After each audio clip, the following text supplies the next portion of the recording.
There's a lot of women who are age 30 and up who have never experienced true love, never had a healthy relationship, never had a patient, loving partner, never had a conscious partner, never had a spiritual partner. There's some women who have only been in abusive relationships, who have only experienced men who cheat on them, who talk about them, who mistreat them. And the sad thing about it is these same women won't take out the time to do the work. They'll continuously say, it's the man, or it's this, but they never see how they're actually the common denominator in their relationships. Like, you're in these relationships, you're choosing these partners. Some women, that's another thing. Some women just choose men who choose them. You know you have a say-so, but because he chose you, you say, okay. What that looks like is settling. You know you want a 6-foot, spiritually in tuned, intelligent, emotionally intelligent man.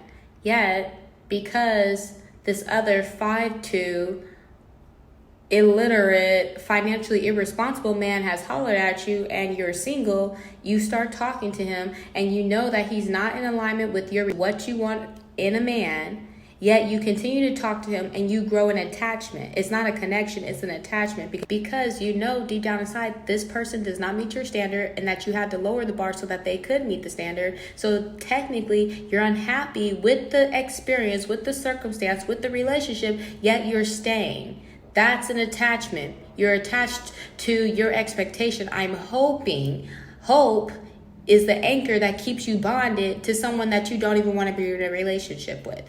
And over time, what ends up happening is you eventually at some point realize, I don't want to be with this person. So you let the relationship go, only to end up back in square one. How many times have you done that? How many times have you dated someone that you didn't even like?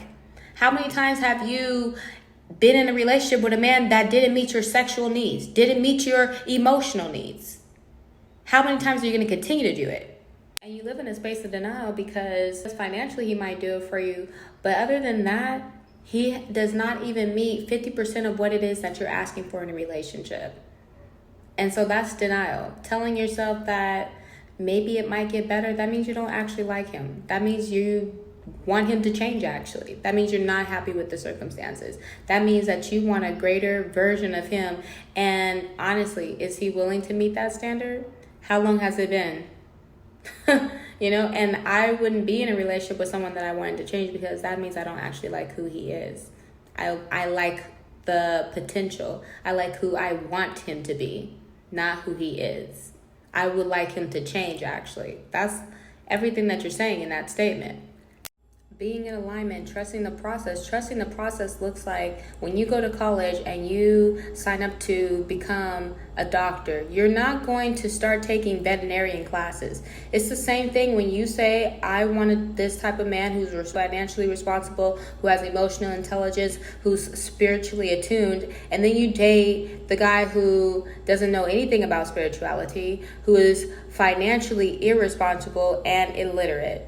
It doesn't line up. It's not in alignment. And I do understand that nobody's perfect. Nobody's talking about perfection. But there's a standard that you have. That's what we're talking about. We're talking about having standards. We're talking about having boundaries. And so when you have standards and boundaries, you need to be in alignment with your standards and boundaries, or everything else is null and void. It doesn't matter.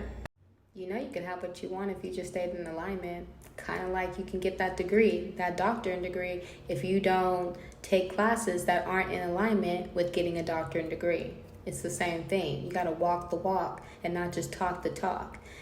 It's so interesting. You'll have more confidence in yourself. You'll trust yourself when you start keeping your word to yourself. So if you say, self, I want this type of relationship, you will get that type of relationship once you stop falling for the okie doke, once you stop letting your hormones and emotions speak for you, once you stop getting caught up in the fantasy of who he could be and accept him for who he is, and if he isn't who you would like him to be or who you'd like to date, then you don't settle. You know that I'm worthy of the things that I desire, and I'm going to get that. Again, like the doctorate degree, you have the same faith. When you go to school, what guarantee do you have by pulling out all these loans and going to all these classes you're going to get that degree? Yet you go every single day. You follow through on the process.